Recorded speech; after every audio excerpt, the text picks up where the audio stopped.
तारुफ करवाएंगे। ज़िया साहब, ये क्या है ख़तों का ज़माना? सुना था कि अब तो ना पोस्टमैन नज़र आता है, ना वो लगे होते हैं पोस्ट बॉक्स, लाल लाल डब्बे।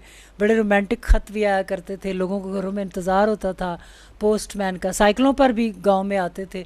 तो वो तो अब कल्चर ज़रा दूर चला गया था, लेकिन ये ख़तों का ज़माना फिर से आ गया है।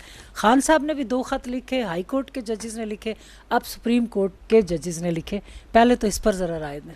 जी देखें, खतूत जो लिखे जाते हैं ना, वो एक तारीख़ का हिस्सा बनते हैं। मैं स्पेसिफिक पहले इमरान खान के लिखे गए पिछले हफ्ते के एक ख़त पे आऊँगा।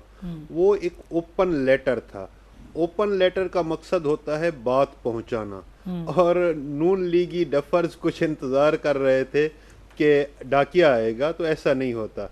आप बात देखें। अच्छा, मैं यही चाहूँगी आपसे ज़िया साहब के हम बड़े अच्छे गुफ्तगू, वो जो तू मैं नून वाले करते हैं ना, वो मैं चाहती हूँ हमारे शो में कभी भी नहीं हुई।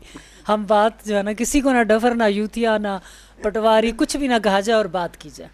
जी, उस ख़त की जो अहमियत है जी उसको ज़रा देखें। उसमें जो 6 नुकात उठाए गए हैं, जी। 6 नुकात बेसिकली वो पाकिस्तान की फलाह के लिए हैं। उसमें कहा गया है कि आपने मुल्क को किस तरह लेके आगे चलना है। उसमें कहा गया है कि रियासती इदारे अपनी हदूद व क़यूद में रह के काम करें। उसमें कहा गया है कि आप मुल्क के जो इंतखाबात हुए हैं 2024 के, उसमें धांधली पे जो आपका व्यू है उसको ठीक करें। जब आप ये सारी चीज़ें करेंगे तो इंशाअल्लाह हमारा मुल्क तरक्की की राह पे गामजन होगा। उसके बाद आते हैं इस्लामाबाद हाई कोर्ट के खत पे। इस्लामाबाद हाई कोर्ट के 7 जजेस ने खत लिखा है।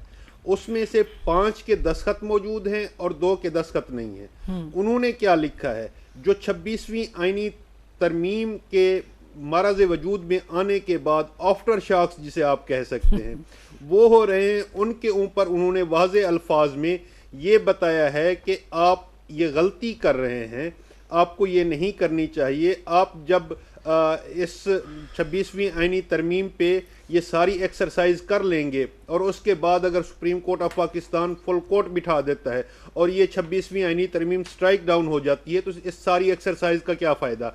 ये वक्त का ज़या भी है और हकीकी नुकसान भी है, मुल्क का भी, इदारों का भी। उन्होंने उसमें पॉइंट आउट किया कि जो सीनियरिटी यहाँ पे दी गई है, आपने जजेस ट्रांसफ़र किए इस्लामाबाद हाई कोर्ट में 3 जजेस, सरफराज डोगर साहब, आसिफ साहब और एक वो हैं खादिम हुसैन साहब सिंध हाई कोर्ट से।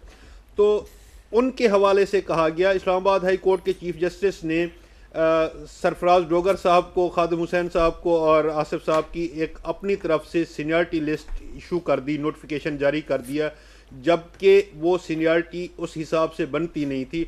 उन्होंने ये पॉइंट रेज किया कि जब भी किसी हाई कोर्ट का जस्टिस हल्फ लेता है तो उसके हल्फनामे में एक शर्त है, जिस तरह पॉइंट्स होते हैं हल्फ के, उसमें एक शर्त है, वो ये कि मैं बतौर इस्लामाबाद हाई कोर्ट जस्टिस हल्फ ले रहा हूँ, मैं बतौर जस्टिस लाहौर हाई कोर्ट, मैं बतौर जस्टिस सिंध हाई कोर्ट।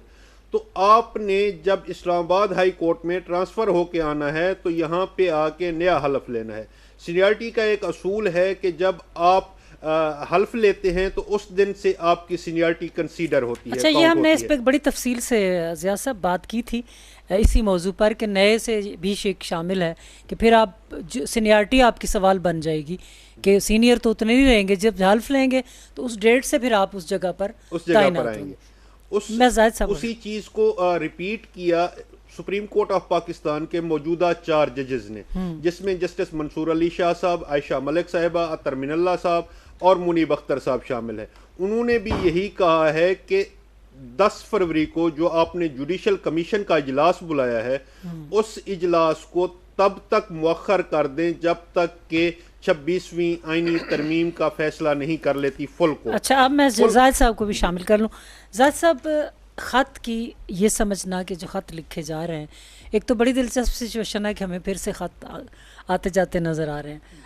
अब जो ख़त की ये समझना, अगर ज़हन में ये होता है कि ख़त अहम है या नहीं है इस ज़माने में, जो कि आम तौर पर ख़त का कल्चर नहीं है, लेकिन ये जो ख़त होते हैं, जैसे बानी पीटीआई ने लिखा, जैसे हाई कोर्ट के, जैसे सुप्रीम कोर्ट के जजेस लिख रहे हैं, ये फाइलों में भी लगते हैं इन पर बड़ा सख्त गौर व फिक्र भी होता है। ये जो ख़ान साहब ने भी दूसरा ख़त लिख दिया तो उन्हें पता है कि कहीं ना कहीं इस पर